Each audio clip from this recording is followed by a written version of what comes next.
एक पखवाड़ा पहले फिलिस्तीनी गुट हमास ने गजा की तरफ से इजराइल पर 20 मिनट में 5000 से ज्यादा रॉकेट दागे, जो अब तक का सबसे बड़ा हमला बताया जाता है।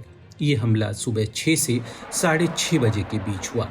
इस हमले के साथ ही हमास के लड़ाके इजराइल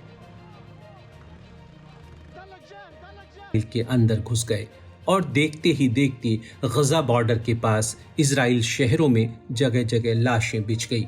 इस हमले में हमास ने इजराइल की 20 लोकेशंस को निशाना बनाकर करीब 1000 से ज्यादा लोगों की जान ले ली।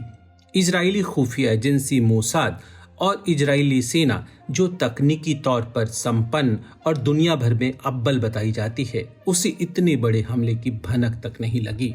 राइटर्स एजेंसी ने सूत्रों के आधार पर बताया है कि इजराइल पर इस हमले की योजना 2 साल पहले से बन रही थी और हमास के 6 लोगों को छोड़कर इस हमले की जानकारी किसी को भी नहीं थी, जबकि हमास के लड़ाकों को उसके सीमा पर इजरायली सैनिकों के सामने ही ट्रेनिंग दी जा रही थी। इस हमले का मास्टरमाइंड हमास का प्रमुख मोहम्मद दाइफ है। जब इजराइल पर रॉकेट दागे जा रहे थे, तब दाइफ ने एक ऑडियो टेप जारी किया जिसमें इसे अल अक्सा फ्लड कहा।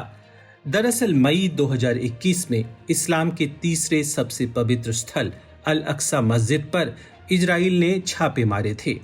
रमजान के दौरान अल अक्सा मस्जिद पर हमला नागरिकों को पीटने, बुजुर्गों और युवाओं को मस्जिद से बाहर खींचने और पीटने का फुटेज पूरा देश देख रहा था। 2021 में 11 दिनों तक चले इस खूनी संघर्ष में कई जानें चली गई। यह लड़ाई 21 मई 2021 को संघर्ष विराम के साथ खत्म हुई। अल अक्सा मस्जिद पर छापे के साथ ही गजा पर हवाई हमले भी इजराइल की तरफ से हुए, जिसमें दाइफ का परिवार और उसका भाई मारा गया। 2014 में इजराइल द्वारा एक हवाई हमले में दाइफ की पत्नी, 7 महीने का उसका बेटा और 3 साल की बेटी भी मारे गए थे और दाइफ की एक आंख भी उस हमले में चली गई थी। इजराइल के इन 7 हमलों में बच गए मोहम्मद दाइफ को कभी भी गजा या फिलिस्तीन में सार्वजनिक रूप से नहीं देखा गया। 7 अक्टूबर को जब हमास के टीवी चैनल पर दाइफ के बोलने की घोषणा हुई तो फिलिस्तीनी समझ गए कि कुछ बड़ा होने वाला है। दाइफ ने टीवी पर प्रसारित टेप में कहा कि आज अल अक्सा का गुस्सा, हमारे लोगों और देश का क्रोध उबल रहा है। हमारे मुजाहिदीनों, आज इस अपराधी को ये समझाने का तुम्हारा दिन है कि उसका समय खत्म हो गया है। मीडिया में दाइफ के सिर्फ 3 फोटो है। एक पुरानी फोटो में उसकी उम्र 20 से 22 साल के आसपास है, दूसरी फोटो में उसके चेहरे पर मास्क लगा है और तीसरी फोटो में बस उसकी छाया है।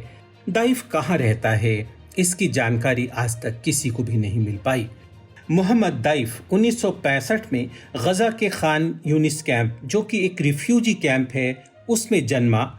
उस समय गजा पर इजिप्ट का कब्जा था। आपको बता दें कि 1950 में दाइफ के पिता भी हथियार के साथ इजरायली सीमा में घुसपैठ करने वालों में शामिल थे।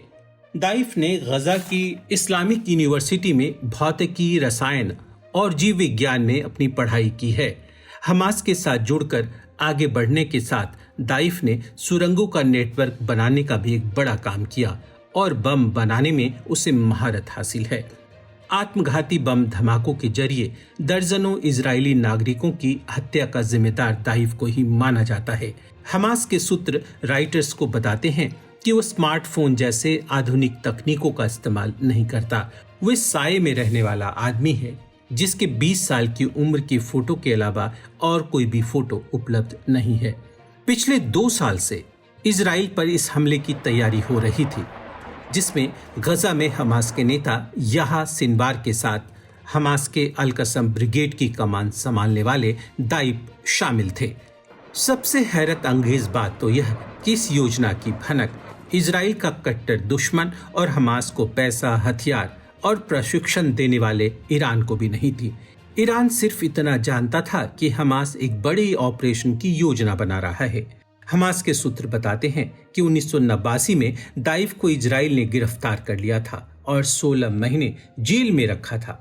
आपको बता दें कि यरूशलेम विवादित क्षेत्रों के केंद्र में है, जिसको लेकर दोनों देशों यानी इजराइल और फिलिस्तीन के बीच शुरू से ही ठनी हुई है।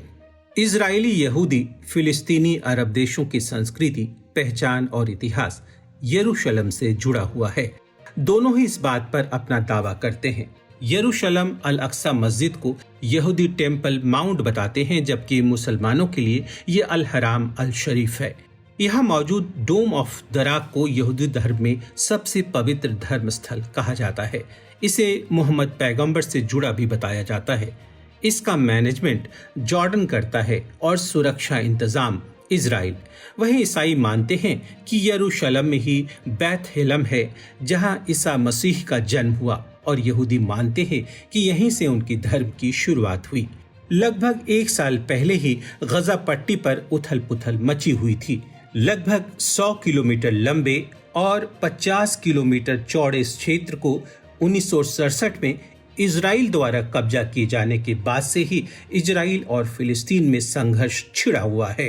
हमारी वीडियोस को देखने के बाद लाइक और सब्सक्राइब करना बिल्कुल ना भूलें।